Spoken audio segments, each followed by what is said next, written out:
cool just in time to go to my family dinner so I can show it off. So I just sent a picture to my best friend up in Virginia, who has been my best friend for, I don't know, since 1987 when I met her. And she was like, oh my gosh, because she went through all of that crap with me. And she knows the significance of that car. So we were just like totally spazzing out just a little bit ago. So anyway, for those of you who may not know and are tuning in for the first time, I just got a replica of my very first brand new car. Mine was a 1989 Toyota Supra, white with white wheels. And my husband just flew up to New York and bought me a 1990 turbo version of the same car. So it just got delivered today. You can go look on my profile and see the picture of it with me hugging it. I'm husband ever to say it. I am in seventh heaven. I'm just saying. So you guys can imagine the excitement in my life getting this, which is kind of like it's kind of bookends, if you will. I just got commissioned a second lieutenant, which was the reward of going to school for like 8 years at night, and then 2 years full time on a ROTC scholarship. That was my present to myself. And it just so happens that I get the car back when they're announcing closing, basically buying everybody out and closing the CIA, which I've been working on for like the last 2 years nonstop. So it's kind of like history repeating itself in a weird ass way. I mean, when I was talking to my husband about it today, I'm like totally freaking out, realizing for me the significance of two of the things that I put the most effort in my entire life, which was getting my degree, and the last 2 years of like 14 hours a day doing nothing but exposing the CIA. So perfect bookends to both of them being represented with the Toyota Supra. So anyway, blah, blah, blah, blah for everybody else who's here to get back to the book. All right. So we're on chapter 16. And just if you're new, we go through about an hour lesson from the book, and then we open it up for mics and everybody can either talk about the book or talk about something that happened in the news today. So, and Bridget, FYI, I did not get the update. So for those of you who are new, we have to, because something on X interferes with our spaces. Haven't experienced it in any other person's space except for the first time I was on the pond with Trump, Frog, and Stellar. But oftentimes the audio glitches. And we've tried everything. We've done it here. We've done it away. We've done it on Wi-Fi, off Wi-Fi. I've done it on different phones. It is consistent every time I create a space that they're going to fuck with the sound of it. So whatever. We also dual live stream this on my Rumble channel called The Colonel's Corner. And so you guys. And I'm putting it down below and up in the pill. Okay. Up in the nest.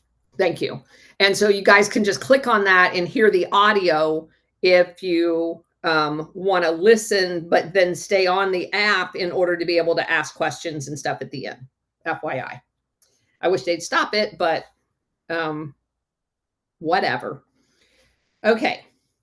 So we were just talking about the Frank Church and Pike's commission in exposing the CIA. And we are up to the the African piece of the pie, because we were talking about some of the family jewels and that type of exposure. So this starts with the covert action in Africa being carried out even while the investigations in Washington were ongoing, meaning during the Church Commission, while they're exposing the coups, the assassinations, and everything else in the Pike Committee, the CIA didn't call a halt to any of it. They're actually over in Africa doing the same thing. The African adventure, generally speaking, was called Operation Feature. You know, like Latin America was called Operation Condor. Operation Feature. Like the earlier efforts in the Congo, Feature was intended to change the apparent flow of events in the African colonies that were calling for independence. The primary target for the US, although this was going on in other soon-to-be former colonies throughout Europe, was the Portuguese colony of Angola. That's the one during this period of time that we're getting involved in. And it just so happens that it's the country that is south of the Congo that we overthrew in 1961. And it now, during this period of time when the story is being told, they changed the name when they installed the CIA stooge to be in charge of it to Zaire. Okay, the Angola affair really began in Portugal, a colonial power. In April 1974, a leftist military coup that overthrew a long-standing dictatorship. Portugal had been waging a counterinsurgency warfare against an indigenous independence movement in Angola, as well as other African colonies. The new Portuguese government had no stomach for this warfare. Now, if you guys remember, when we went over the Portugal piece of Operation Gladio, that's where the Agenter Press element of Operation Gladio resided. And remember that both Portugal, which was, by the way, a member of NATO, even though there was a dictator in charge, it was not a democracy, and Spain both had dictators. Spain was not allowed in, Portugal was. But they put a huge chunk of Operation Gladio stuff in Portugal. Maybe that's the reason why they let them in. So Portugal had announced its withdrawal from Africa. Angola would become independent. And the Portuguese decided on November 11th, 1975, that this was going to happen. Until Independence Day, under an agreement with Portuguese negotiated with 3 rebel movements in January 1975, there would be a coalition government. Angola was a classic case of colonial underdevelopment, which is the way they left all of the colonies, the former colonies in Africa, because they didn't want them to be a success. What they were going to do immediately after they, quote unquote, gave them their freedom is they were going to sabotage them in lots of different ways, primarily economically, but also militarily, with basically stay behind units embedded in different facets of the country, because not all of the colonial people left. And so they're going to sabotage them and continue to steal their resources. And oh, by the way, all of the concessions that these European countries had, to include the United States, in these countries continued. And for the most part, if the new country decided they wanted to renegotiate the concessions and get a better deal for the indigenous people that, you know, in the case of the Congo, had been a colony for 350 years, no education, no healthcare, no nothing. It was a setup so they could continue to steal from them. They were very destabilized. And what parts weren't destabilized, they were going to destabilize. So the independence movement was in name only. They still continued to be economic prisoners to the West. So the situation was complicated by the fact that few of the Portuguese settlers intended to stay on past independence. Each of the rebel groups had built its own armed forces and political organizations, and the 3 groups were left to fight it out among themselves. The groups were tribally based, so the political competition had ethnic aspects as well. And let me just add here that oftentimes the colonial powers, when they colonized these countries, they would take a large tribe, maybe the largest tribe, and they would subjugate it to a much smaller tribe. And of course, the smaller tribe was smaller because basically the larger tribe that had been in charge before it was became a colony had dominated that area. And so there's lots of hard feelings. So the minority tribe would be brought into the government. And the French was notorious for doing this, and empowered with the European military to abuse the majority tribe in some of the most god awful massacres you can ever imagine. Because again, these go back centuries, these feuds. And so when when the Europeans moved out of this country and basically just left it, you have, sometimes century old rivalries of the minority tribe that had been beating up on the majority tribe, and dad just left. And when dad left, the majority is going to win. It's just a matter of how many dead bodies are going to be laying around when that happens. The Popular Movement for the Liberation of Angola, acronym MPLA, the National Front for Liberation of Angola, which was FNLA, and the National Union for the Total Independence of Angola, UNITA, UNITA, all basically had very similar political philosophies, and all had accepted money and weapons from different countries. And the author refers to many of those countries that they got weapons from as quote unquote communist countries, meaning the USSR.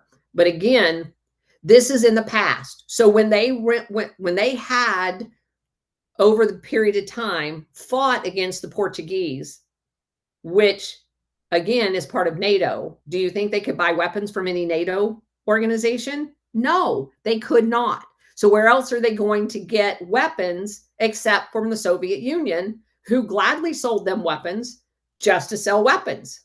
Not because they were trying to turn them communist, they're trying to sell weapons.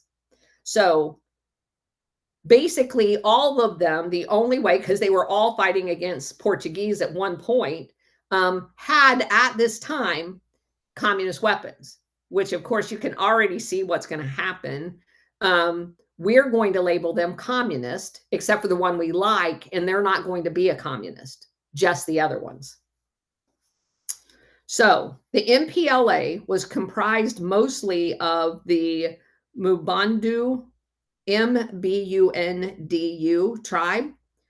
And it was set up in 1956 as part of the whole African freedom movement, which of course included people like Lumumba during that time, before they killed him.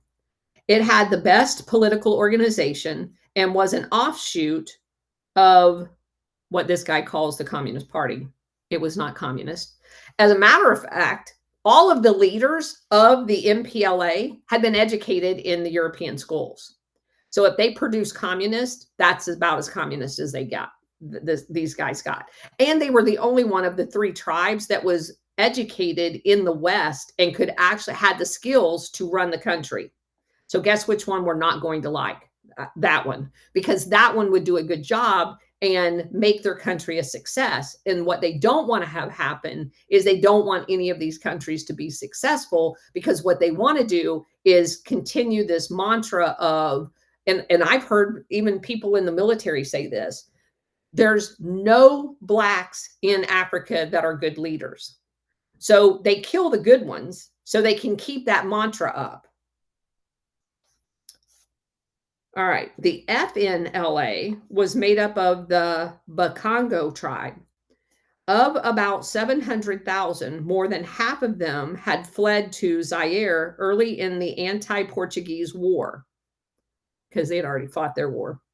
Holden Roberto, an educated Christian of peasant stock, had founded FNLA in 1954. Roberto's chief lieutenant was Jonas Savimbi.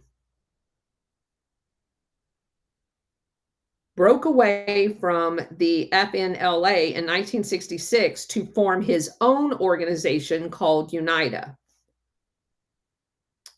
And those people were called Ovembundo, which was the largest tribe of 2 million, of whom inhabited the plateaus in southern Angola area. The groups had waged parallel wars against the Portuguese, but were not allied. Except for the Cold War, Angola would have reached independence without anyone taking much notice. During the period of the revolution, the CIA had played both sides, as they always do.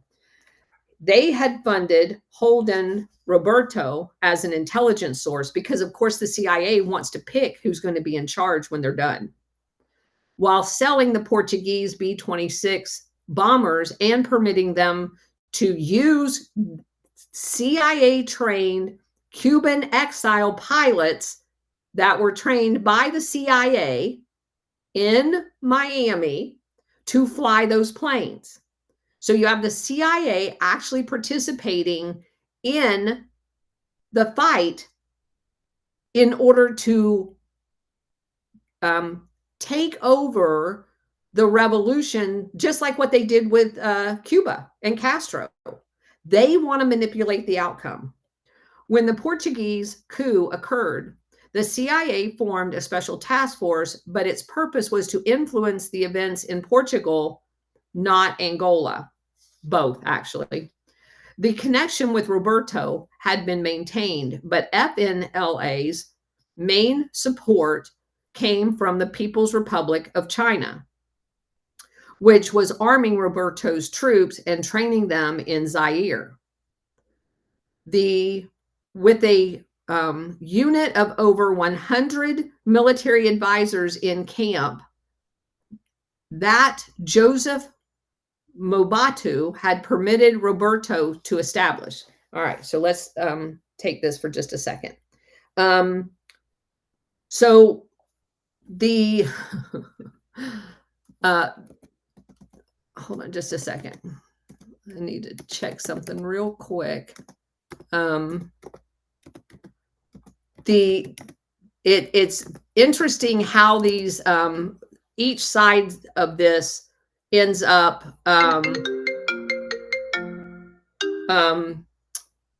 kind of what's the word, on opposite sides here, right? So you have the U.S. basically starts off funding both sides. The PRC ends up having a favorite side, and the MPLA began receiving supplies from the Soviet Union because, again, the U.S.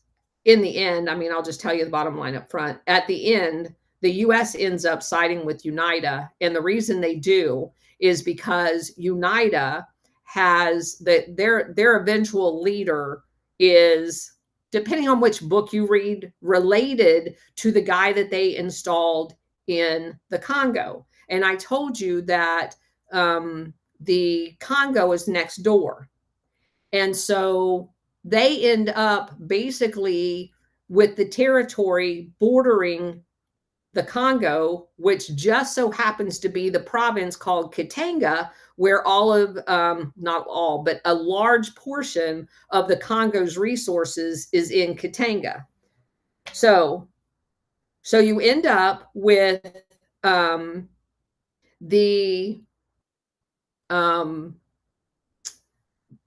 we're controlling through the CIA, the Congo. You have Katanga, where all the resources are, which is on the border with Angola. And then you have the force that the CIA is going to eventually end up supporting against the more better governed group, the MPLA, only because that is going to provide them with an avenue to steal resources from the Congo being on the border. That was what it's all about. They would be able to, and they're doing it right now, by the way, as we speak. They are stealing resources from the Congo through Rwanda. And this has been the case for decades and decades and decades. It is another, obviously, very rich country that has been sabotaged repeatedly and stolen from in a variety of different ways. Okay, so back to the book. I just want to kind of put it in perspective. Within days of the Angolan agreement on a coalition government, the 40 Committee, remember that's the NSC coup machine, had a recommendation to increase the subsidies to Holden Roberto by $300,000. In other words, we're going to buy them, but rejected initiatives to supply money to the others. President Ford quickly confirmed the decision. And with the additional aid, Roberto took a very hard line and in February ordered his FNLA troops to attack MPLA cadre that was in the capital. In one instance, in early March, 50 unarmed MPLA activists were gunned down in cold blood. At this junction, the Soviets took a hand in resuming aid for the MPLA, which they had previously terminated in 1973. The assistance included airlift of weapons. The MPLA had long maintained friendly relationships with the Soviets, and the Soviet airlift was followed by the dispatch of Cuban advisors because they also rang up Castro.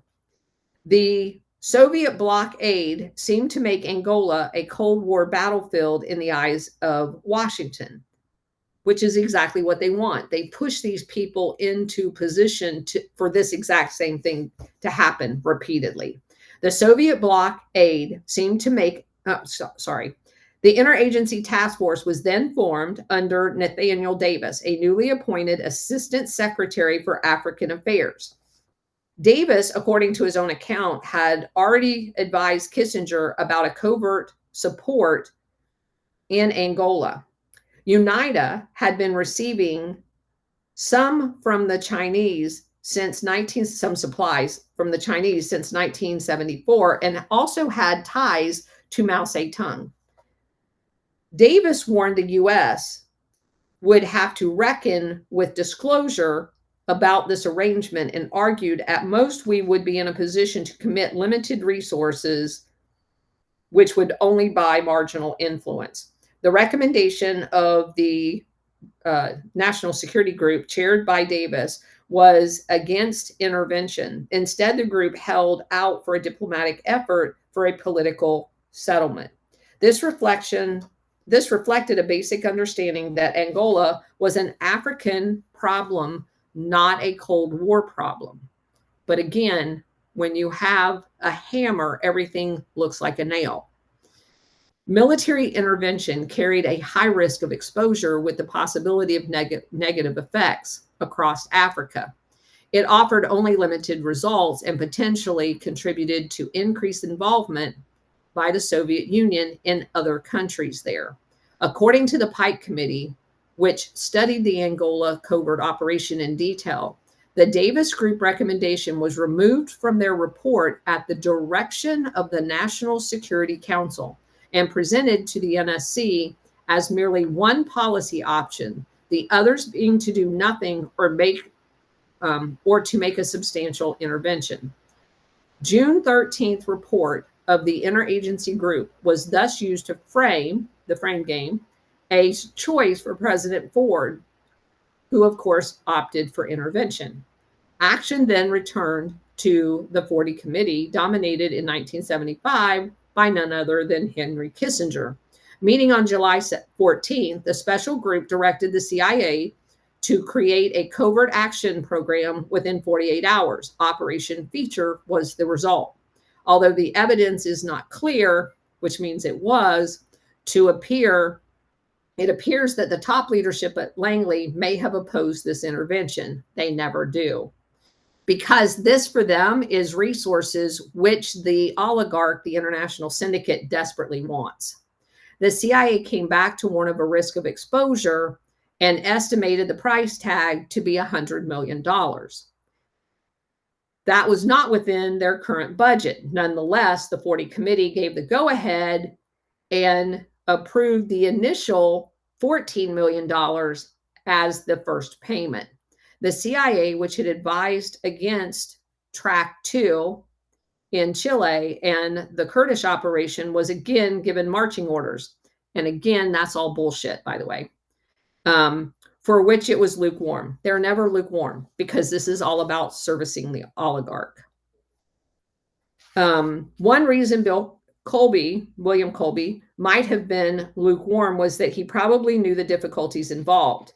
Langley simply was not prepared. The African division was the smallest in the agency and had its hands full with some 50 nations. James Pott, who had replaced Lawrence Devlin as the division chief, Devlin was the guy that was involved in Lumumba's, was paradoxically one of the strongest advocates for Operation Feature. On the other hand, the Special Ops Group of paramilitary experts had been reduced under Schlesinger and also lacked recent African experience. Feature was being ordered just a few months after the final denouncement in Vietnam, where the CIA had basically been exposed as whatever you want to call it. It was a debacle. Operation Feature went forward as a very high priority. This is Angola, people. The operation was so urgent, in fact, that the first plane load of weapons was on its way to the FNLA via Zaire, or the Congo, before Langley even formed the task force.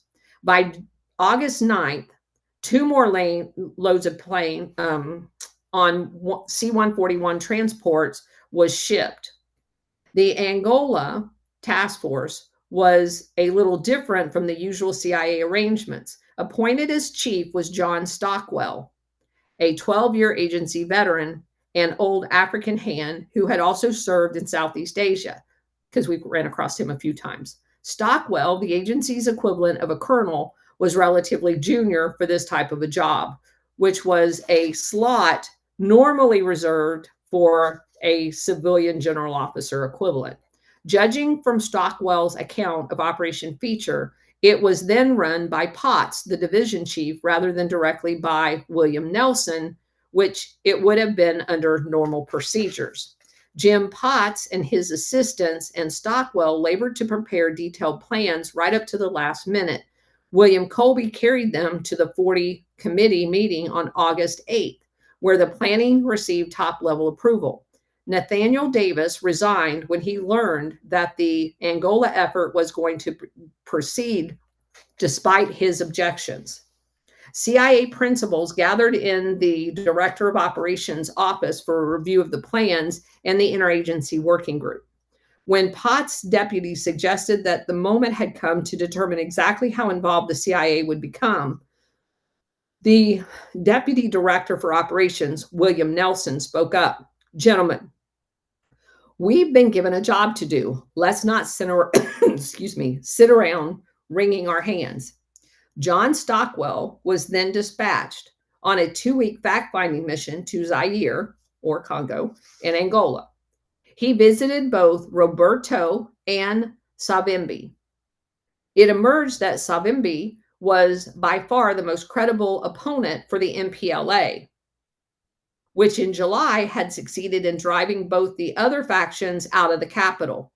On August 20th, while Stockdale was observing the FNLA in UNITA, President Ford authorized an additional $10 million for the project.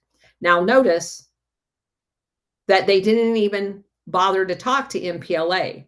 It was a foregone conclusion that the only faction in Angola that could make it a successful country was going to be attacked. By the time Stockwell reappeared at Langley, Operation Feature was already in motion. Mubatu was critical of the operation since CIA arms shipments were technically supposed to replace Zaire's arsenal, while Mubatu forwarded weapons from his own army to Holden Roberto.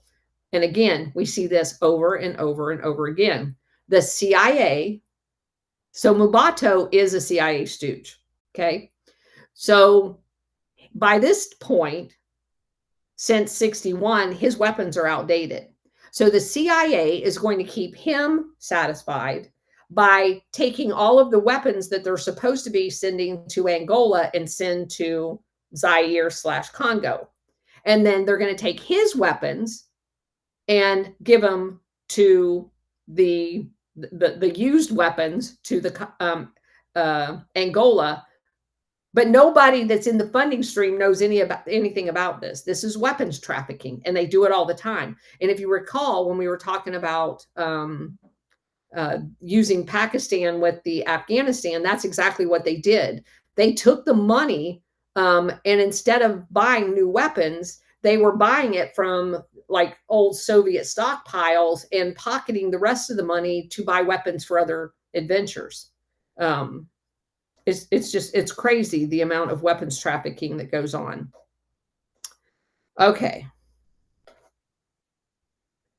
Relations with FNLA and Mubatu were handled by the chief of station.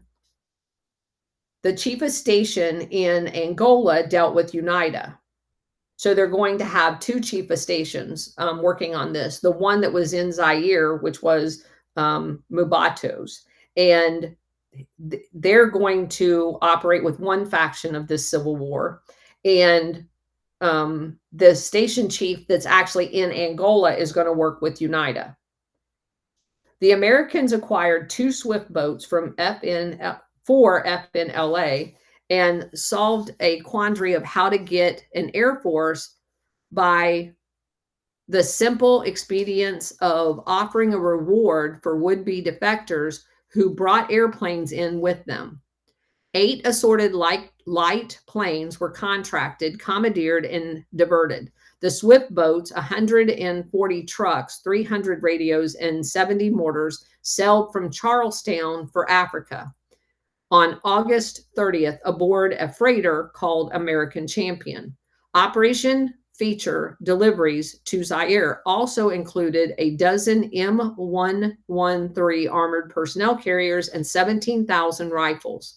Zairean shipments to UNITA and FNLA, however, included no APCs, armored personnel carriers, only 7,000 automatic rifles, and more than 12,000 M1 30 caliber carbines. Mubatu successfully used the opportunity to rearm his forces. And when Holden Roberto's troops failed to show any strike power at all, Mubatu was willing to commit 2 of his paracommando battalions and a detachment of 10 Panhard armored cars in return for more CIA arms for his army. Not only the Americans had gotten themselves involved, China continued to provide assistance as well to the same forces the CIA's arming at this point, the FNLA. Even more ominous for South Africa, both through its armed forces and its intelligence services, the Bureau of State Security, called BOSS, B-O-S-S.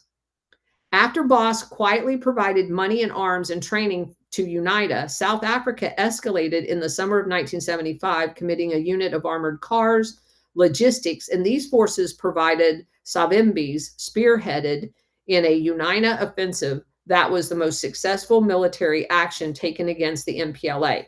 Now, what this book, if I recall correctly, because it's been a while since I read this chapter, does not tell you, and almost no book tells you, is that the weapons that came from South Africa, because the Congress has funded none of this.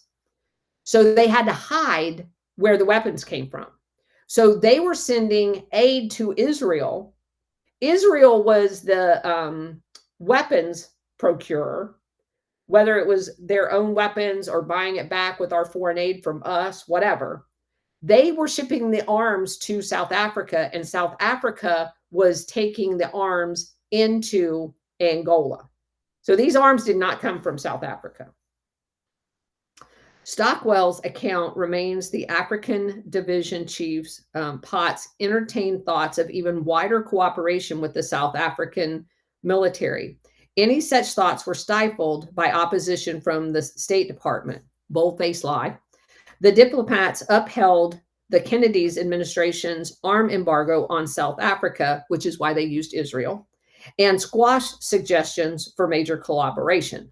The diplomats were proved right in the fall when journalists in Africa confirmed the presence of South African troops in UNITA, because we're sending weapons in with them. There was an instant wave of public revulsion towards the Western-supported factions in Angola that dealt Operation Feature's political action component a blow, which is why they hid it and used Israel. Ironically, one of the diplomats closely questioning CIA's plans for Angola was Frank Wisner Jr., the son of the legendary Frank Wisner, who had done so much to establish this entire covert network.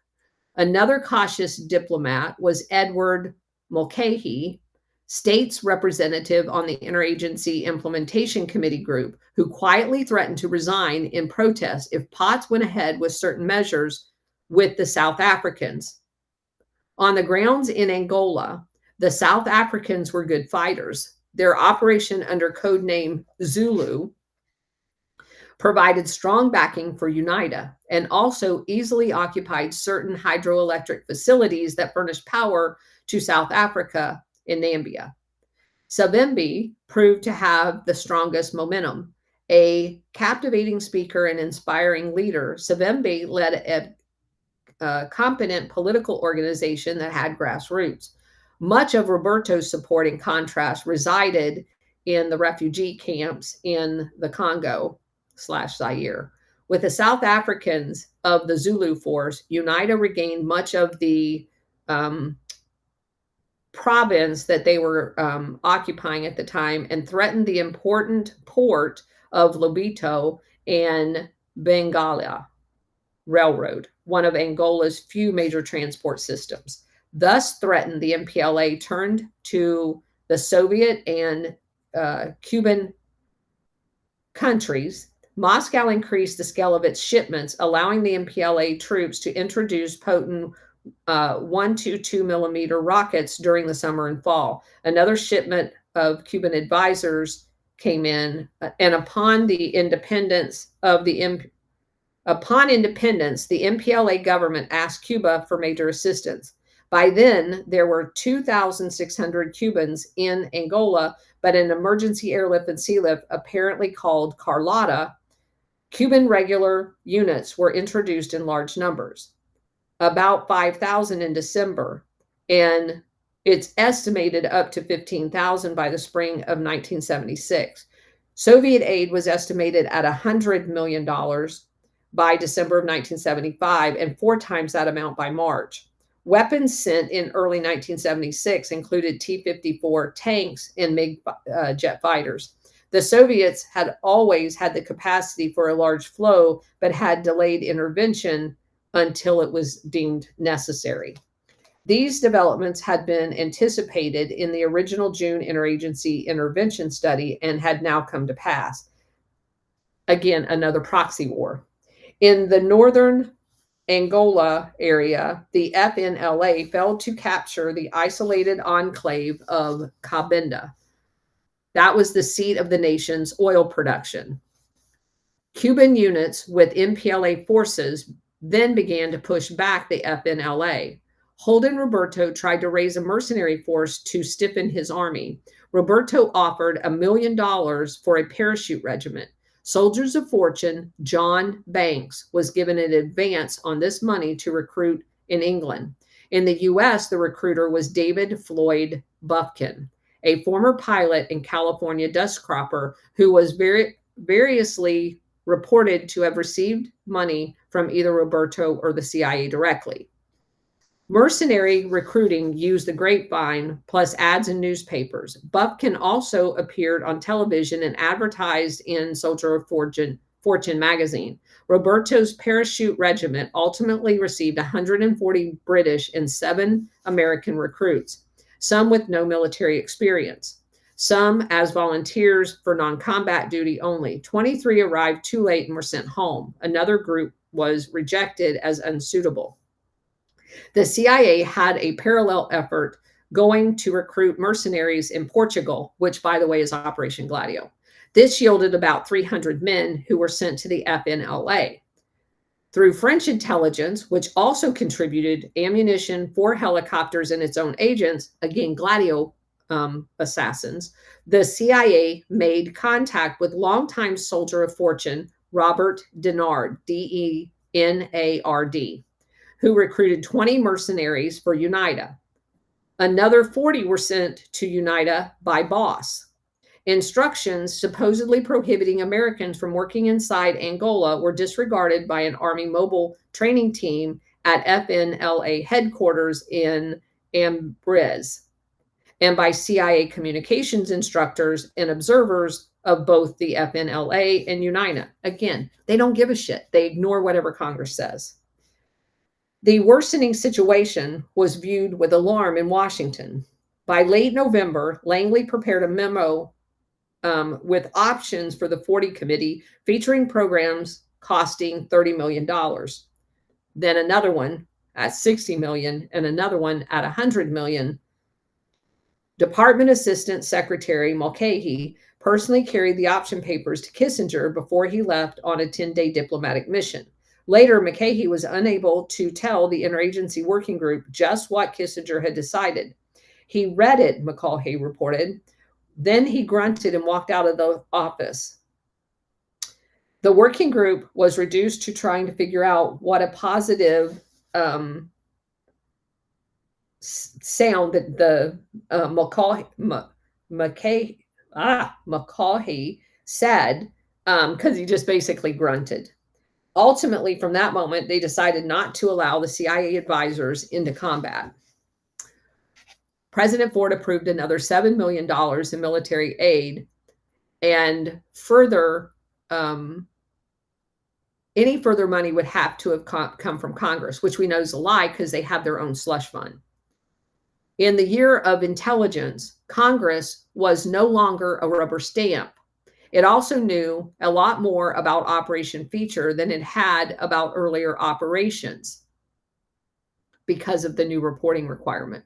In an amendment to the Foreign Aid Bill that year, Senator Harold Hughes and Congressman Leo Ryan, one of our favorites because the CIA assassinates him, successfully sponsored legislation to require reporting of significant covert operations to relevant committees in Congress, which is why they hated him.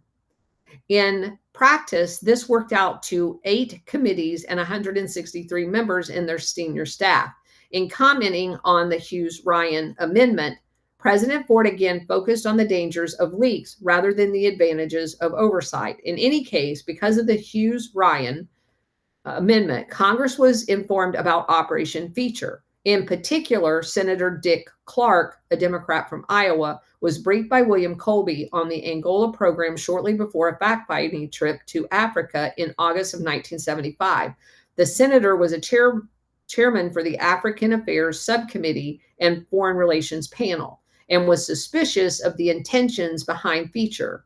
The information Clark gathered on his visit led him to suspect the United States collusion with South Africa, because that's exactly what they were doing. He returned determined to do something about it. The revelation of the issue to the public was delayed for a time by the secret classification of William Colby's CIA briefings. Congressmen swore not to reveal what they had learned in the 35 briefings of the DCI from 75 to 76. Press revelations of the South African involvement opened up the issue. In early December, Senator Clark proposed legislation terminating all aid for Angola. It was just at this time that the executive branch was coming to Congress to ask for the Angolan money. At this critical moment, the cover of Operation Feature disintegrated. The first press revelation on Feature appeared in the Washington Post, then the New York Times, because they have to frame it. Even afterwards, in his congressional appearances, William Colby continued to maintain that no CIA weapons were going directly to the guerrillas and that no Americans were involved inside of Angola, which was a bold-faced lie. The government subterfuge was revealed by a coincidence. On December 5th, diplomat Ed Mulcahy was late to a hearing at Senator Clark's subcommittee. The CIA witness, Deputy Director of Operations William Nelson, went up first and admitted the truth about the U.S. involvement. Bill Nelson was a William Colby protege. As the Director of Central Intelligence had suddenly been called in by President Ford about a month before and asked for his resignation,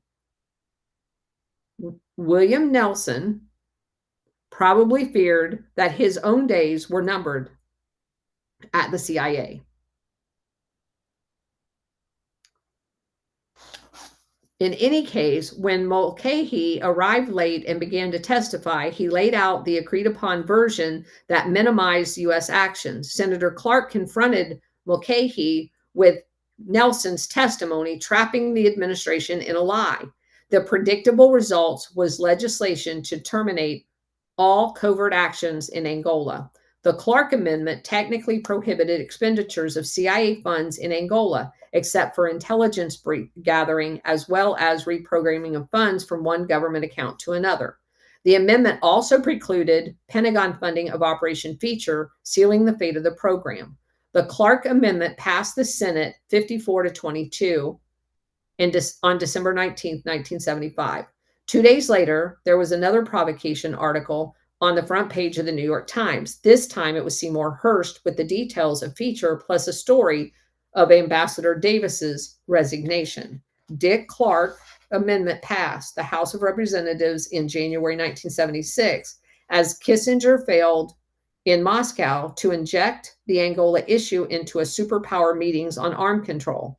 The legislation was signed into law February 9, 1976, and President Ford, with misgivings, signed it anyway. For the first time, a covert action had been halted by congressional order.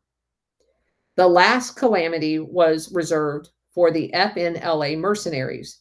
Generally an undisciplined lot, the mercenaries were also self-styled colonels and an enlisted veteran of the Royal British Parachute Regiment, who called himself Costa, I don't know how you say his last name, Georgiou. The man was unbalanced in the opinion of many of the mercenaries that worked alongside of him. The FNLA mercenary campaign was basically notorious for their murder and rampaging across Angola, culminating in a military style execution of more than a dozen of the soldiers of fortune by their own comrades for alleged desertion and misconduct. They killed each other. Other mercenaries were killed on patrol against the Cubans and MPLA.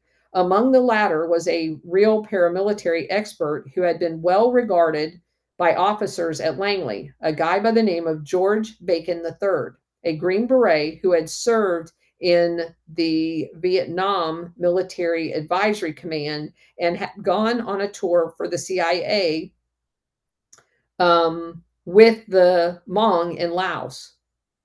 He used a agency code name Kayak and during this operation. Bacon had received an intelligence medal for his work in Laos and got further CIA training, but quit in disgust at what he perceived as an American betrayal of South Vietnam. Bacon was a cowboy in the CIA tradition and had been enthusiastic about going to Angola. The demise of the mercenaries came when a big patrol was captured by the Angolans. This group included Georgiou and 3 Americans. In the capital, the Angolan MPLA government tried the mercenaries. The self-styled colonel, American Daniel Gerhardt, and 2 others were condemned to death.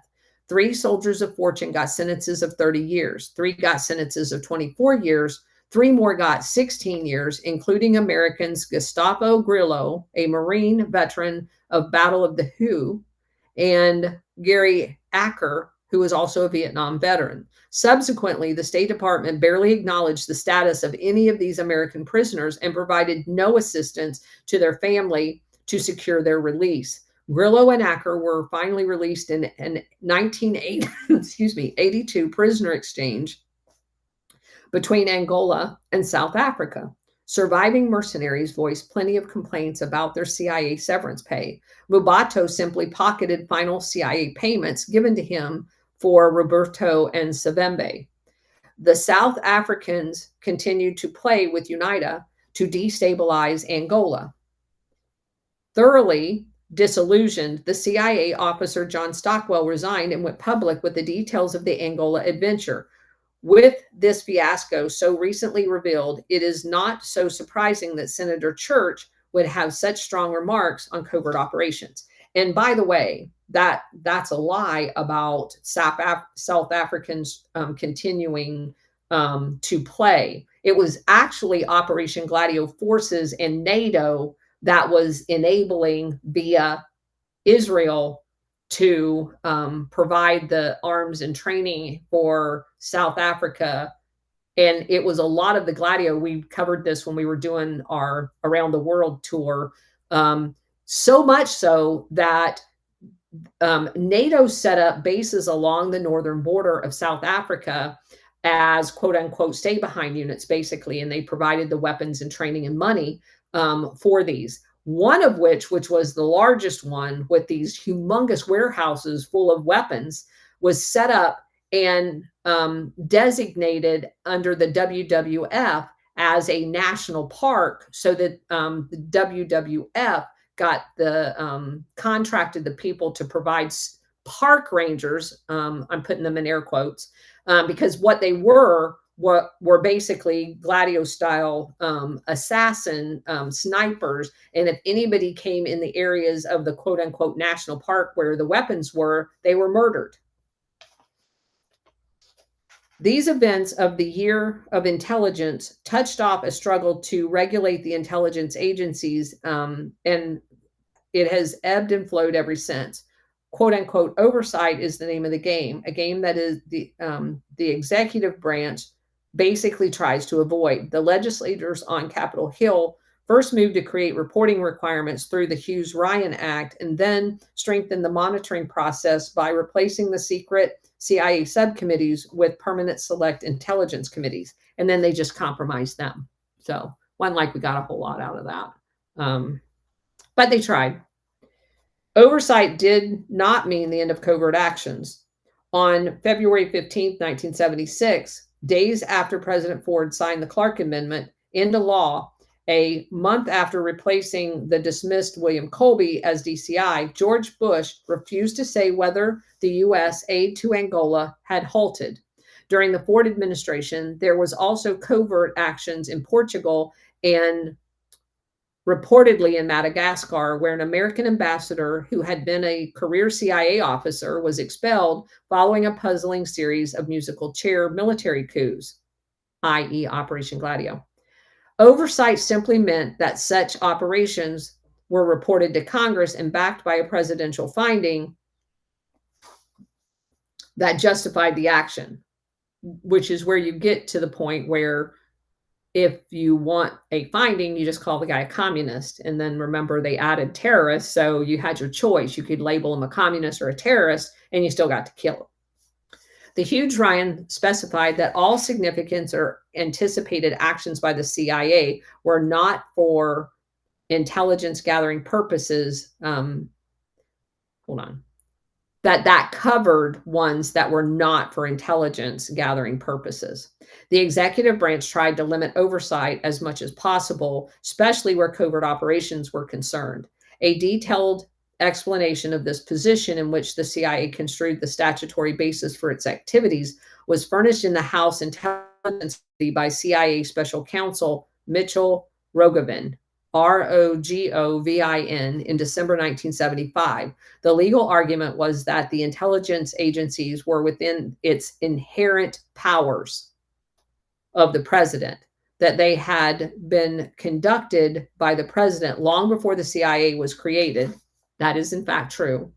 and thus did not represent any attempt to assert new powers for the presidency. Still not supposed to happen. So this is the old, I've always done it this way, and we're going to continue to do it that way. Rogovin also referred to, quote, such other functions, unquote, provision in the 1947 National Security Act and argued that Congress had never objected to intelligence practices before and had even approved them in budgets. These arguments by the CIA were undercut, however, by the legal opinions of the CIA General Counsel that was rendered on several occasions since 1947. Congressional committees obtained a copy of the paper prepared in 1974 for the General Counsel's office, which took much of the same position as the General Counsel Lawrence Houston that we talked about earlier. Basically saying the National Security Act, quote unquote, functions language restricted itself to intelligence gathering. Extending it to covert operations strained the meaning of the law. The paper noted that the covert operations were an implementation of policy, a power shared by Congress and the president under the Constitution. What they're saying, and has always been true, is the covert operations the CIA has engaged in has never been constitutional and never been legal. Paradoxically, by setting down reporting requirements for covert operations, the huge Ryan Amendment could be construed to have authorized them in the name of Congress. Much of 76 passed while Congress set up the machinery for the intelligence oversight. Legislation containing intelligence charters was considered during the Carter administration in 78 and 80, but never made it to Congress. Meanwhile, feelings favored regulatory action on intelligence peaked in Congress during the middle of the years of the Carter administration. When charters were considered at hearings, the vast majority of the CIA officials testified against excessive restrictions of covert actions. Witnesses at the various hearings, such as George Bush, John McCone, Richard Helms, Bill Colby, E. Henry Noakes, Richard Bissell, Tom Karamessine, David Atlee Phillips, and General Richard Stilwell all advised against any regulatory oversight. Outpacing a slow-moving Congress, the executive was quick to seize the initiative on intelligence reform, and in 1976, President Ford signed Executive Order 11905, the first public regulations ever to describe the function of intelligence and restrictions on it. Ford's executive order prohibited assassinations, a reiteration of internal directives Colby issued in 1973. It replaced the 40 committee with a panel called the Operations Advisory Group, placing covert action decisions in the hands of a cabinet-level officer rather than their deputies. The Attorney General continued as a member while the director of OMB was added as an observer. Covert operations were defined as those intended to further the U.S. policies abroad. Jimmy Carter continued the practice of intelligence regulations through his Executive Order 12036, which he signed in 1978. Assassinations continued to be prohibited. The Covert Action Decision-Making Body became a special coordination committee of the National Security Council with essentially the same memberships. Covert actions were described somewhat more narrowly as conducted abroad in support of national foreign policy objectives. Now, the fact that you have to say conducted abroad should tell you everything. Typically, activities approved by the decision-making machinery during the period included the provisions of special communication equipment for personal security to presidents of Egypt and Sudan, and anti-Cuban propaganda campaigns to be conducted in the Horn of Africa. And guess what that special communications equipment would have been? Crypto AG. The Carter administration proved to have no great appetite for covert action, thus postponing the day of reckoning between congressional oversight and the executive power. President Carter, nevertheless, defended executive primacy in covert actions. He supported legislation in 1980 to reduce the CIA reporting to the two specialized intelligence committees of Congress, Carter also made use of a gambit first resorted to by Kissinger and Ford, blanket presidential findings issued to the intelligence committees justifying the advance of all covert operations concerning terrorism, narcotics, and counterintelligence.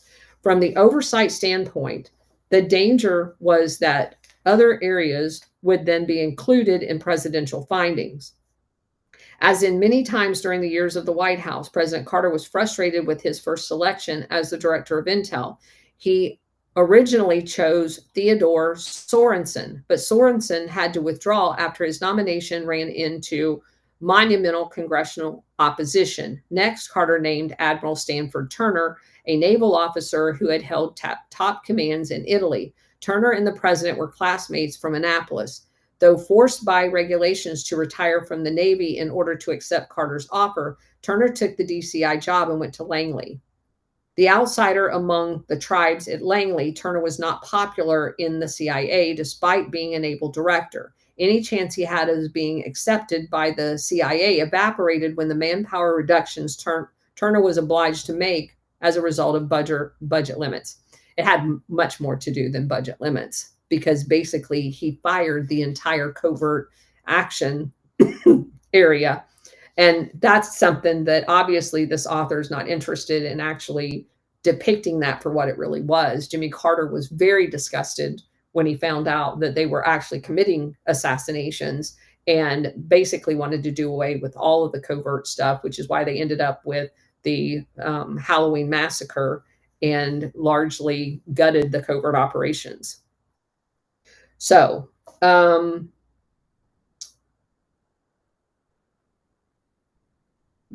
book goes on and talks a little bit about the Halloween massacre. And it says, still, Turner strongly resisted any suggestion that he needed to notify Congress ahead of time. Turner advocated restricting the reporting requirements to intelligence committees and adopting strict guidelines from the executive branch about leaks. Most of the Congress yielded to its Oversight Act of 1980 that was passed. And by 1980, the pendulum had swung from restraining the rogue element to unleashing it, which of course we see the election of Reagan, and that pendulum is going to swing completely the other direction, which again goes back to the whole adage that I say all the time. You can't have what is commonly referred to as situational ethics. You can't have situational principles. You can't. It's either right or it's wrong. And it's that way for all administrations, not just some, because you're going to be followed eventually by someone you don't necessarily like, and they're going to have the same powers. So you have to decide whether something's constitutional or not, and then stick with it. Also, it says that international events accounted for a large part of the swing. And this is what I found most interesting about this book. It said, now you've got the CIA in a vice grip, right? In 1979. The whole house had fell in. You've got the Pike, you've got the church, you've got Jimmy Carter basically gutting the covert. And then what happens? And we know now that the CIA was involved in the fall of Iran, just like they were back in 1953. So it looks very suspicious and that's what caused me to dig more into the Shah, because I had always thought that the Ayatollah coming to power was kind of a rebel group within Iran, basically overthrowing the CIA stooge. I've now learned better that most of all of this stuff is controlled, and the Ayatollah was as much a part of this chessboard as the Shah, because the Shah had become grossly unpopular in Iran. Instead of losing Iran, they kind of come up with a middle, what they were considering a compromise of it being, and although it was presented as a very extreme here in our media. The From an intelligence and control standpoint, it was extreme in Iran, don't get me wrong, but it was not from a CIA controlled perspective. And you find that later on when we're dealing with Iran on multiple occasions, supposedly the bad one that's not under our control. While we're arming Iraq, we're also arming Iran during the 1980s in the Iran-Iraq war. Remember, we again weapon trafficked through Israel missiles into Iran. That was just one of many of the examples there. And you guys know about it was a U.S. retired general officer that went over there, Norman Schwarzkopf Sr., that set up the Savak. All of this stuff. Their national police very much had a very close relationship with CIA. So nothing, again, is as what it seemed in our history. So having said that, weird that the Shah of Iran happened. You get the hostage situation, and it was the hostage situation that was used in order to spring the October surprise because they held on to him until Ronald Reagan won to sabotage Jimmy Carter. I don't know whether he would have won or not, but he wasn't going to be allowed to win. And then you have the Soviet invasion of Afghanistan, which also was a setup with this fake communist group that the CIA basically had created and convinced the Soviet Union was under attack inside of Afghanistan, and they needed to come help them. So they could, and Kissinger was on the record as saying that he was going to give the Soviet Union their own Vietnam.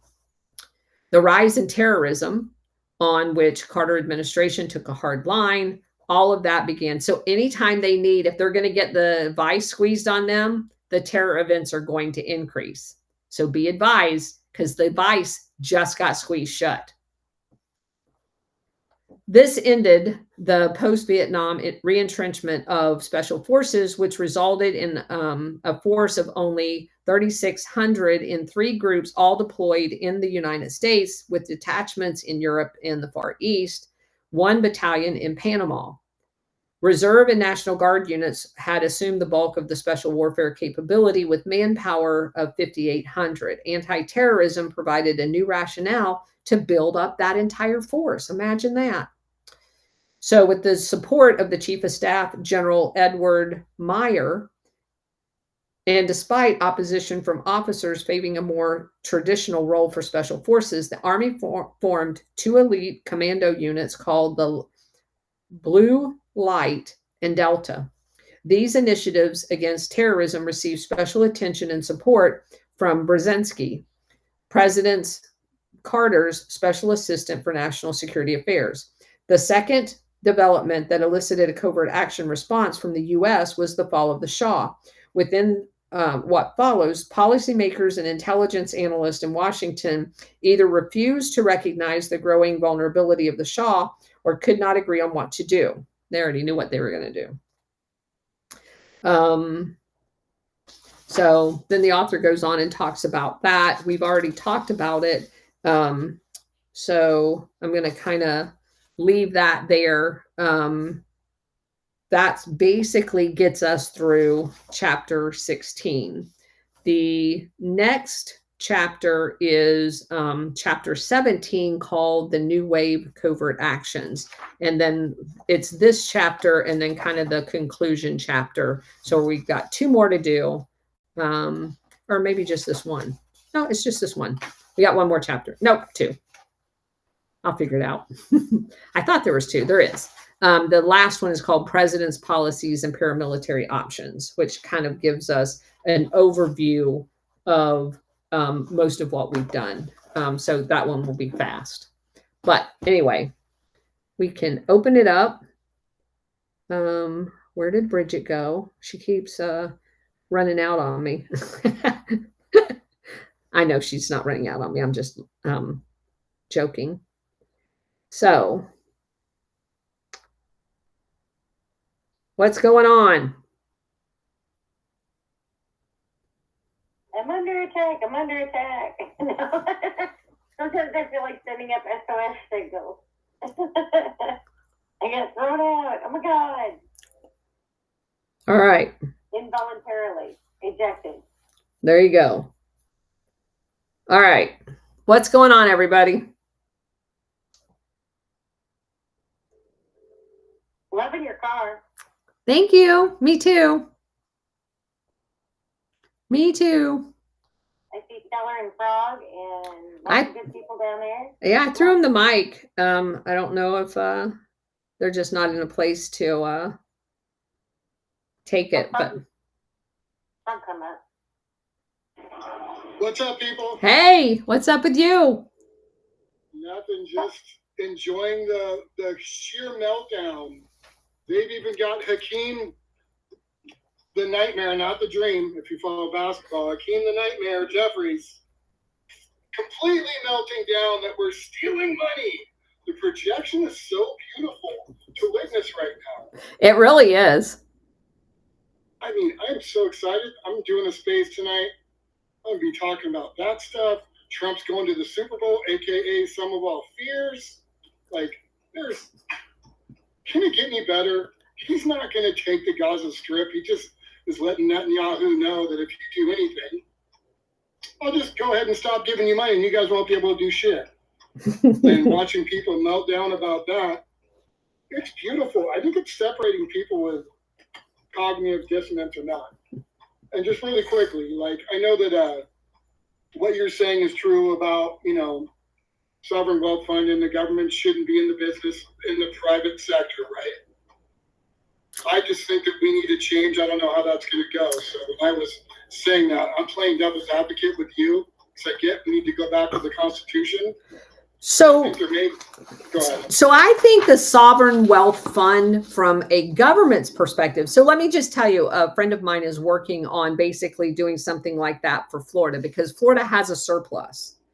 When you run a budget surplus as a government, there's one of two things going on. Now, Florida has a very unique situation, obviously, because we're constantly hit with hurricanes. So having a surplus to be able to help out but basically, if you look at a sovereign wealth fund of a government, you're saying two things. One is that you want I don't want to use the word slush fund because that's been used for the whole CIA bullshit. You want a reserve. But what that also means, which is number two, is you've overtaxed people to create it, generally speaking. Now, that's the beauty of what Trump has done. If the sovereign wealth fund is a repository for tariffs in which you're going to maintain the things that we collectively have decided is within the purview of the federal government, like an interstate commerce system called roads, like the interstate system. The Constitution says the federal government has the responsibility for the defense of the nation, foreign affairs, and commerce, both interstate commerce and country commerce, right? So there are things the government has a responsibility to do. They also do the census and that kind of thing. So if you collectively say it's going to be a small bucket, and the sovereign wealth fund does things within that bucket, that's fine. I have no problem with that. What I have a real problem with is it being in the business of competing with, and we got into the side comment about the whole TikTok thing, because once you get the federal government involved in an actual business, you have put your fingers on the scale and tilted it against competition because nobody can compete with the government. And that's kind of my whole thing. I don't have a problem with the sovereign wealth fund as a thing. Does that make sense? Yeah. So what I was going to say, and you catch me after I'm coming after a long day at work and herding a bunch of retarded cats. And yes, we can say retarded again now the retard's out of the White House. That we privatized banking. The government took over banking. It took over auto, like Chevy. GM and companies like that, if he's saying, hey, take the excess profits they've been grifting off of people, I'm all for that. They took over part of the healthcare system as well. So if they're getting it from what the government was already taking from other people and giving it back to the people, I'm for that. Because they have been stealing from us. And I think that's where he's going with that. I think he wants to give us our money back. In fact, I know he is. They're gonna recreate the Treasury and shut down the Federal Reserve. I have a feeling we will be compensated for 112 years of theft. That's my feeling. I'm sure we would all love that, as long as you get all the illegals out first. Oh yeah, I would say get the fuck out right now. I know. And hi, Bridget. It's good to see you. Hi, SR. Hi, Stellar, and everybody else. All right, Bridget. I love my friends. You're next, Bridget. Okay, so one of the things, and I was just launching off what Froggy just said, is if you remember, one of the executive orders that he signed on the very first day was designating that the cartels were a terrorist organization, of which it just so happens that it has also been revealed that USAID had a signed contract with these cartels. And it just so happens in that particular executive order are significant laws having to do with assets and having to do with liquidating those assets. So, in my opinion, based on an fairly informed opinion, excuse me, this is all going to come back around. And yes, it is going to end up in, you had to have a quantitative place to put it in order to, right. Otherwise it's going to get swallowed back up inside of our government, and you'll never see any of it, so anyway. Yeah, well, technically it would go to the Treasury, and the Treasury already has the ability to hold on to surplus, but he's actually designating something obviously called the Sovereign Wealth Fund, because we've already had the ability to do, to hold surpluses. But obviously, until you get rid of the Fed, you need a place to be able to deal with that. And I'm sure eventually the Sovereign Wealth Fund will be a part of a reconstituted Treasury absent the Federal Reserve and their bullshit. SR 71. Thank you, Colonel, and thank everyone for attending. And congrats on the new car, by the way. Thank you. But I'm going to drop back to our book here just for a moment. And what I'm looking at here and what I'm hearing, he doesn't say much about Kissinger. And Kissinger was involved in a lot of this shit strictly because of topic. The other thing I wanted to step back at is, you said they had their hands full and 50 other nations at the point, and yet in 24 hours they deliver all kinds of weapons. Yep. It blows my mind.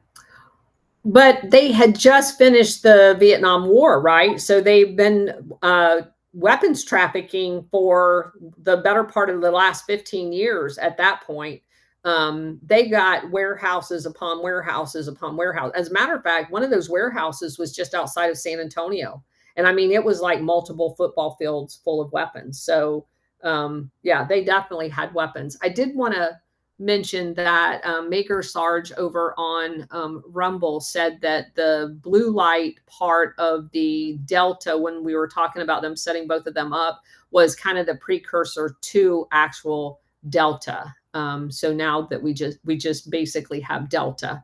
So I wanted to share that with you guys. Let's see. Trump Frog, did you have something else? Yeah, I just wanted to say that if it's true, and hi, Cousin Ed, if it's true that USAID had entities involved with the cartel, taxpayers pay for that money. If we get that money back, could that be one of the things that they do? Because if they're going to do a golden age and he's going to make Americans rich again, and not just through taking away our taxes. That's not enough. That may be another way, because we paid for all this stuff they've been making money off of. I'm just thinking that may be a way that he's going to give us some of our money back.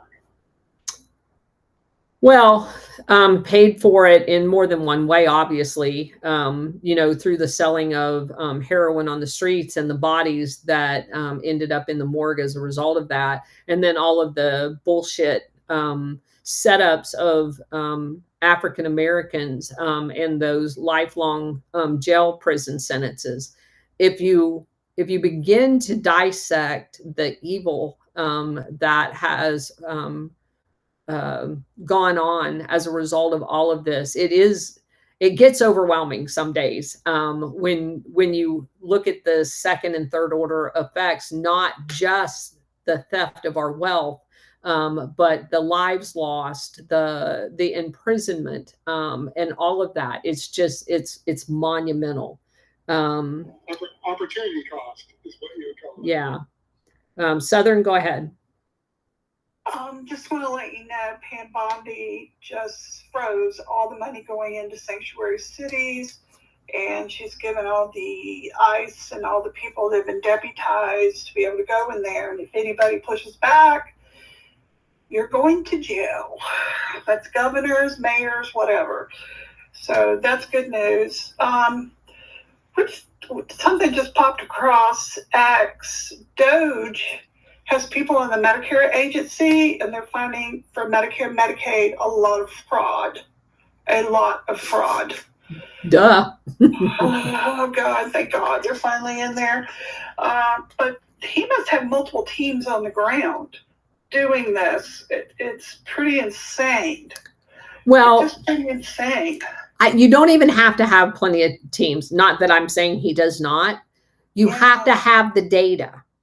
So as long as he has, so the one thing that has protected this network forever is the IRS has always refused to provide Social Security numbers to any other government entity for them to do audits.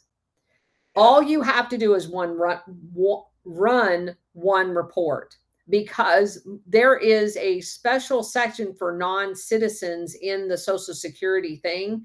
And you can find out who's all on Medicaid and Medicare. You can find out all kinds of information just by taking existing databases and running them together and collating the information. And that's why they built the stovepipes to not allow that. But obviously, if you have AI, it takes 5 minutes. So, yeah. Yeah. They don't have access to individuals. What they're trying to do. You don't have to. Yeah, they don't have to. But it looks like some of this is the private insurers, because of Medicare, Medicaid negotiate for that. Same thing with Obamacare. Yeah. Obamacare, we're going to find a ton of fraud. We're going to find a lot of fraud there. And the BS they did, and the insane cost of it as well, which was the long-term intent anyway. Correct. To break the system. Yeah, break the system. Yep. But in terms of the sovereign, I was trying to hear you. I'm in Western North Carolina. We're still having some issues. But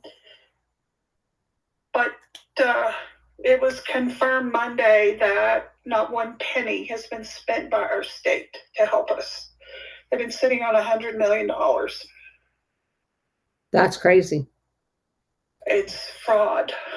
So this has to be done. How they could have done that is just beyond me. Well, how they get away with it, and you guys are all sitting in North Carolina and not at your state capital. We should be everybody in North Carolina. I'm not talking about the people that were affected. Everybody else, the entire state of North Carolina needs to do what the tractors did in the truckers did in Canada. They need to do what the farmers did in Europe. They need to get on their tractors. They need to go down and they need to shut down your capital until your fucking governor does his job. I can't believe that this does not happen here. It drives me nuts. We're stunned by it. The problem is Eastern North Carolina, Western North Carolina is bright red, except for Asheville.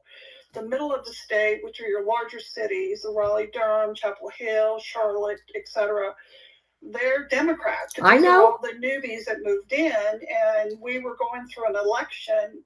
So September was the hurricane. October, we found out FEMA had been fully funded, but Mayorkas said, we don't have any money. I know all of this. I'm just saying, I don't understand why the people don't get out of their comfort zone and get in the street. Yeah, and then Cooper, governor, who was going out of office in December, vetoed the bill in the midnight hour. I know. Been working on it. Josh Stein is elected. He gets embarrassed on national TV because he said, oh no, I've been here 5 times. Yeah, $1. Show me where you spent $1. Yeah. And they finally fessed up to it. So I know Trump is doing something on the back end, but Trump has put a ton of money into our area and things are finally getting taken care of. But people need to get involved. Local action. Yeah, because, well, I focused on one thing because I knew I could do well at that, and that was fundraising. So I could get people in hotels. Yep. So I worked on short term, keep people out of snow and ice, basically. I know. They're Southern. I'm not. This is not directed at you. Oh, you have an entire state of people. I know. I just had somebody just go down my throat today. Yeah. And I'm just sitting there going, my husband and I work 24/7. We're driving, whatever we had to do, we had to do. And yeah, everybody needs to get involved. It's crazy. Yeah, everybody. But yeah, it's also showed us that there's things that we have to do locally, and those are things we're understanding now. Yep, exactly. I'm not going to let people go through this again. It's crazy. It's humane. Yes, it is.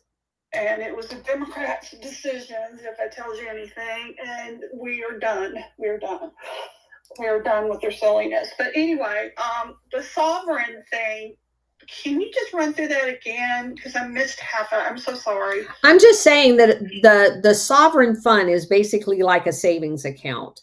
And if you've cut people's income tax and we're not actually paying income tax, and what's going into the savings account, if you will, after the deficit is paid off or canceled or whatever ends up happening, you use those for the 3 things in the Constitution that the government is authorized to do, which is interstate and inter-country commerce. So like the interstate systems and stuff like that, bridges and that kind of thing.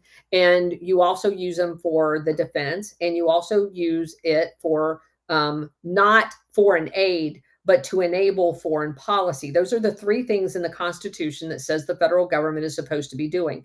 And so if you have a sovereign wealth fund, I don't know if you guys know the state of the military bases and stuff like that. They've starved them. They no longer have, for the most part, base housing.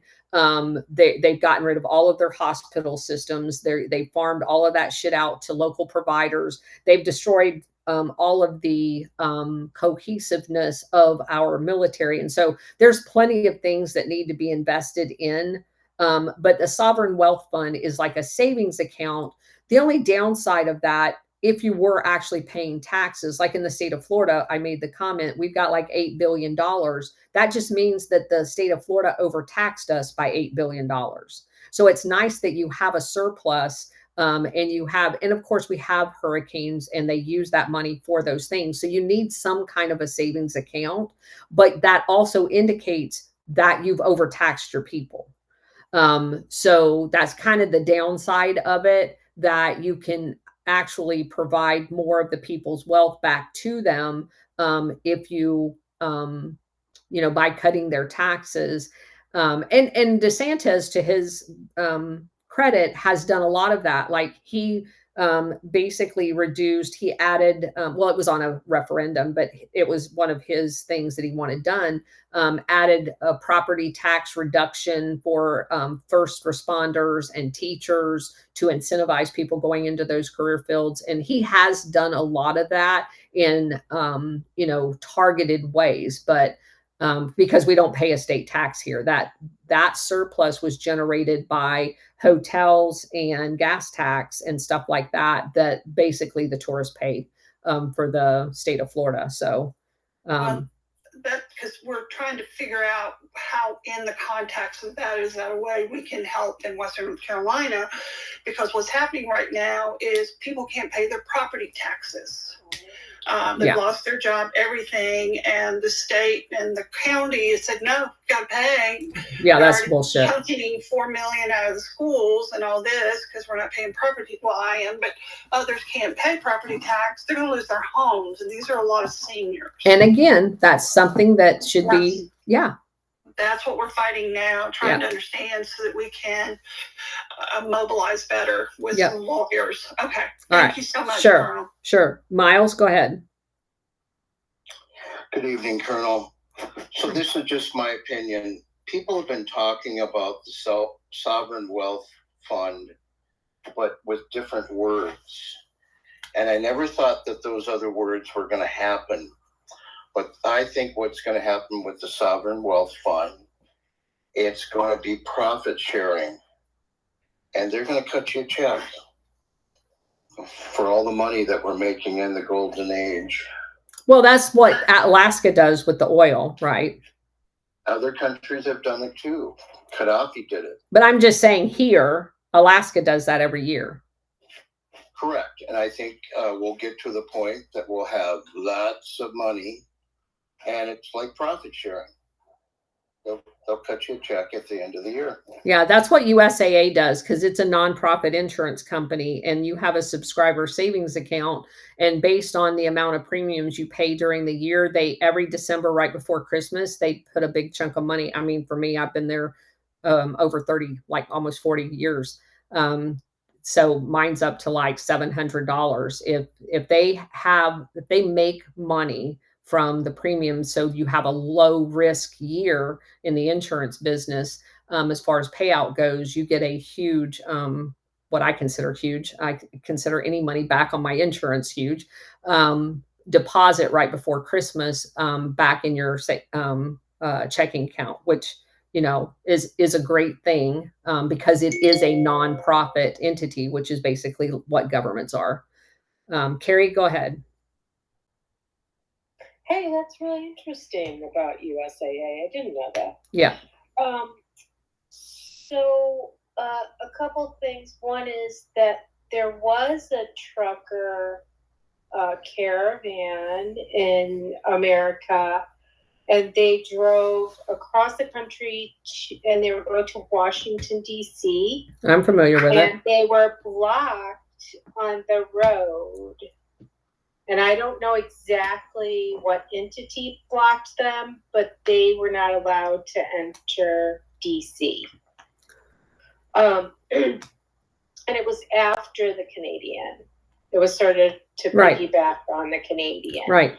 And the other thing is, you know, the Hegelian dialectic thing. Yep.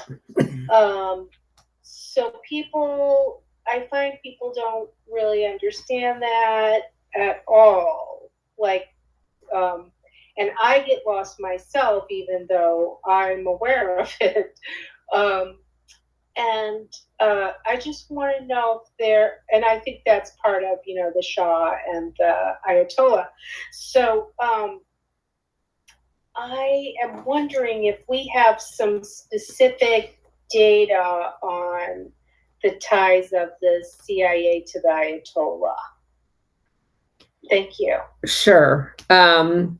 We talked about it when we were talking about Iran, but I'll take a note on that, because it comes up in a bunch of different books anecdotally.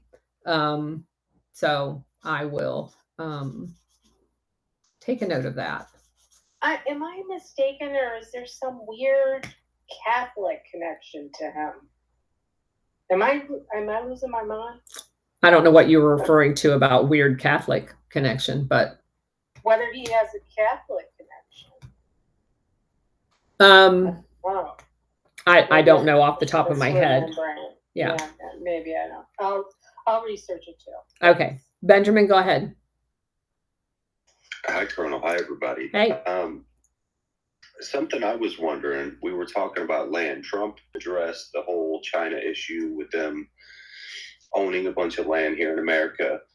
I've been looking into things like State Street, BlackRock, Vanguard, and how they own so many different homes and so much land here in America. I'm wondering if part of the plan is, once they come to realize, once all the proof comes out about the practices of all these different corporations and things, are they going to take that land back and use that to, sell back to the American people? Well, obviously, if they're found complicit in any of the nefarious activity, which they are, they would be part of the syndicate or the RICO kind of action that would then make all of their assets up for grabs. So if they are found complicit in any of the stuff that is going on, that most definitely would happen. Miles, go ahead. Yeah, we're probably all aware of what happened yesterday when Trump met with Bibi. Now, Gordon came out, Ghost-based Patrick Henry. He knows so much about this stuff, but, he's still speculating like we all are because we don't know what the plans are. But, guys, don't listen to a lot of these spaces because they're just picking one issue and, putting it out there to divide us. We have to realize that Trump knows what he's doing. They're saying that, he's going to have boots on the ground and all this other stuff, which is just ridiculous. We're not even going to pay for what's happening over there. And if you pay attention to what, he did with the executive order with the UN, this is going to be a temporary thing. And he's a president for peace. He's trying to, sort out and get rid of the syndicate of criminals. So don't fall prey to these other people in spaces telling you the information that they really haven't done a lot of research on. Thanks, Colonel. Sure. SR 71. Thank you, Colonel. Given all this stuff that's coming out now, specifically with all the money that's been squashing around, and everybody all the people now who are hollering and screaming because their crop is being drained, I'm waiting on the big number to drop, which is tying this all back to Patel. I believe that that's what we're going to find, and you did an excellent job on explaining that. So we'll see where this goes, but I think there's a bigger honeypot out there. So there's a couple. Actually, the other one that I found, let's see if I can find that one real quick. The other one that I found that we're going to talk about tonight has to do with, hold on just a second. So much. Let's see. Hold on just a second. I'll find it. I was working on those in between of baby naps today. Let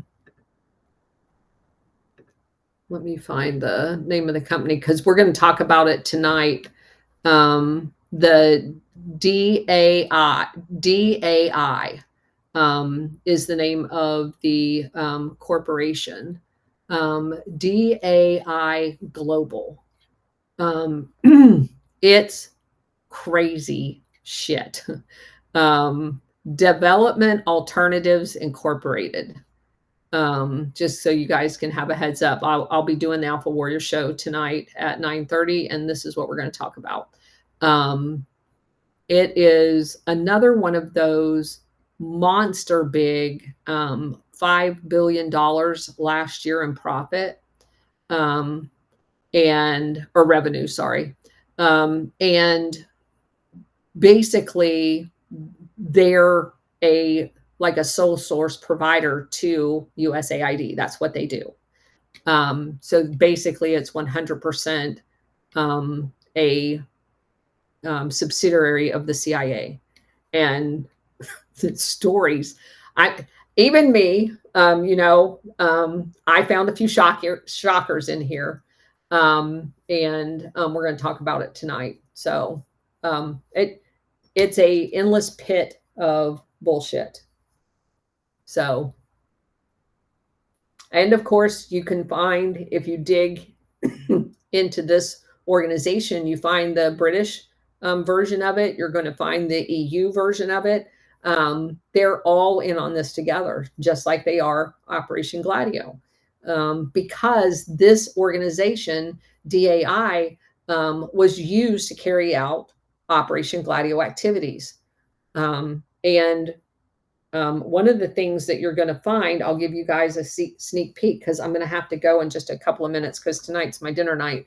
But when they get exposed in one country, because they have that informal network of talking to other countries, within a few days of them being revealed to be who they are in one country, the assets that they have in another country gets murdered. And what I find staggering about that is that you have the CIA telling us that we can't have the information on something from 75 years ago or 50 years ago because of sources and methods, and yet they get outed in a country and exposed for using fronts, and their assets in the field get murdered as a result of that, and no one in the United States is told anything about it. But we're going to talk about it tonight. Tim, did you come up because you wanted to say something? Yeah, thanks for having me. Sure. I've changed my whole outlook. I'm through projecting. I read something today where we've been living through the Truman Show.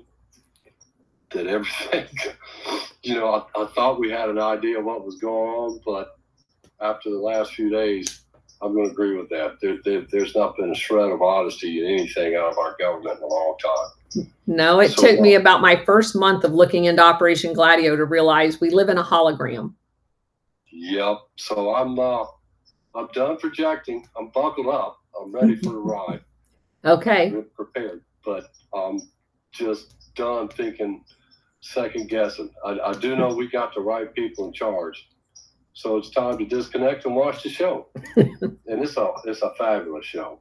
That's all I had to say. Thank you. Thank you for the Gladio glasses. Sure. I mean that's kind of like looking through the Gladio glasses showed me that I really don't know anything. Thank you. Appreciate that. Guru, I see you up here.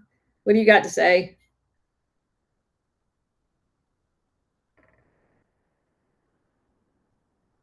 Nothing. He's just up here for the ride. All right. Probably so the sound works better for him. But anyway, all right. I'm going to go ahead and close down. Cousin Ed, did you have anything you wanted to add? I see you come up. Can you hear me? I can. Oh, no way. Yeah. So have you guys, I had a hard time getting in and sometimes I just give up. I'm sorry. Have you all talked about the whole Gaza thing? At the beginning a little bit. Okay. Did you have something you wanted to say? Well, one of the things I want to remind everybody of is the Gaza marine gas fields, which are located right off the coast of Gaza. Gaza is actually extremely wealthy. Palestine has all of the assets. They have the oil, they have all the gas, and they are worth trillions of dollars. So it's going to be, and nobody can say anybody's forgotten about that. So it's going to be very interesting to see exactly which direction this goes in. But if Palestine is given the opportunity to nationalize those gas fields, they're going to be able to rebuild. And they're going to be able to buy Israel and get their own damn land back. And that's one of the reasons why Hamas was installed, because Yasser Arafat wanted to nationalize those gas fields. They actually had contracts with British Gas, and it was Tony Blair that decided that he was going to cancel the lease contracts, and Israel was going to act as custodian, in quotations. And a court actually overthrew that in England, I believe, because the contract was made through Palestine and B&G. To my knowledge, B&G still has that contract.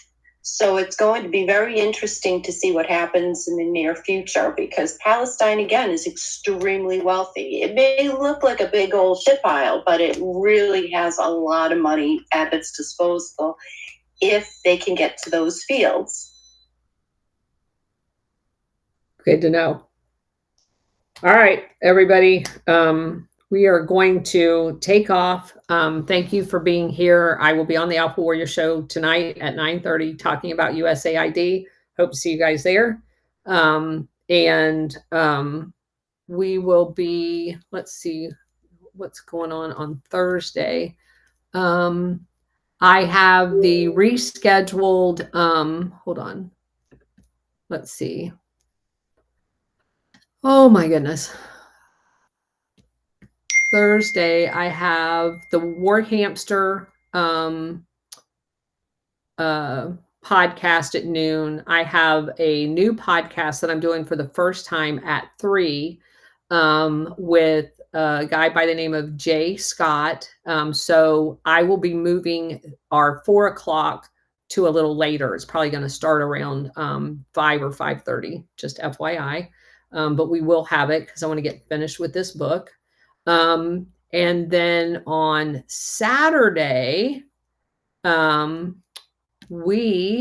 see, let me get to Saturday. Oh crap. What is wrong with this thing? Hold on. I'm gonna have to do it on my phone. My computer's like froze up.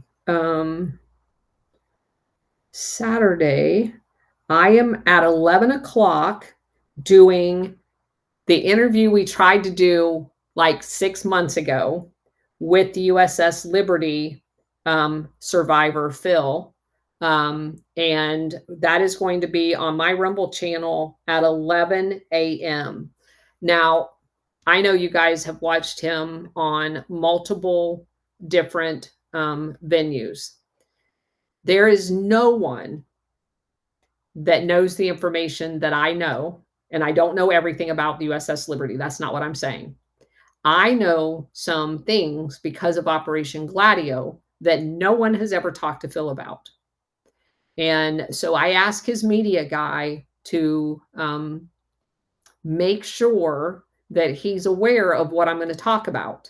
And that has to do with the crypto AG aspect of it. It has to do with the B-52s. It has to do with all of that stuff that we have found as a result of researching Operation Gladio, about the fact that they were set up from the movement of the 75,000 troops out of Egypt down to Yemen, and how that all unfolded, as well as something that was recently revealed just within the last few years, and that's the mass graves in Egypt that happened the day before the Liberty was taken out. I don't know, because I've not talked to Phil, whether he knows all of that stuff, and I want to get his reaction to the information and obviously give him the information about all of that stuff that we found doing our special into the USS Liberty and that dig that we did. So I am very, very excited about it. All of the work was done by Cousin It and Bridget initially. However, when I reached out after they had gotten all the contact information and stuff, I even talked to one of them, the one that lives on Polly Island, about coming on the show.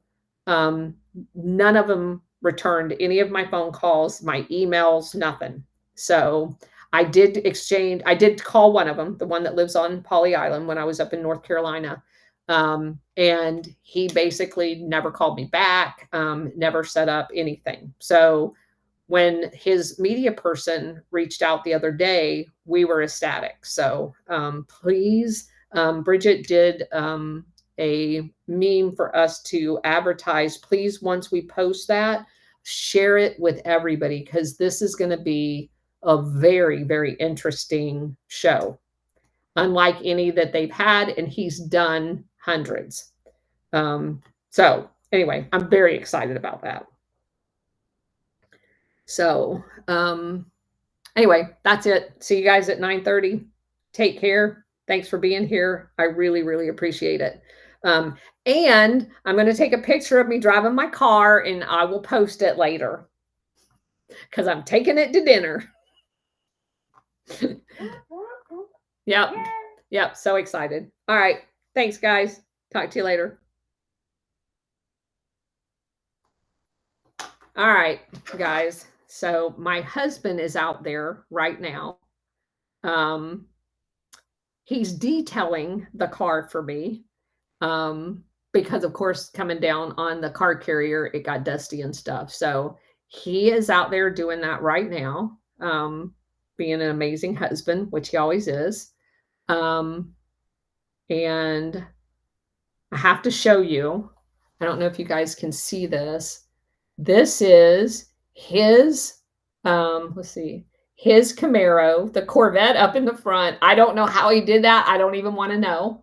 And the Supra, because it is a classic antique. And in order to get insurance on it, we had to have it inside the garage. So my amazing husband turned the Corvette sideways and put the Supra in it. He's just, again, he's an amazing man. That's what our garage now looks like. His Camaro and my Supra. I'll show you a couple other pictures of it. That's what it looks like on the inside. The blue crushed velour interior is impeccable because it has been garaged. So I'm going to have to get the windows tinted because the sun down here will definitely fade it. That's the car in front of my house. It's amazing. All right. So anyway, take care. We're going to have dinner with the Cates brothers and my sisters, and I'll see you guys tonight at 9:30. Take care.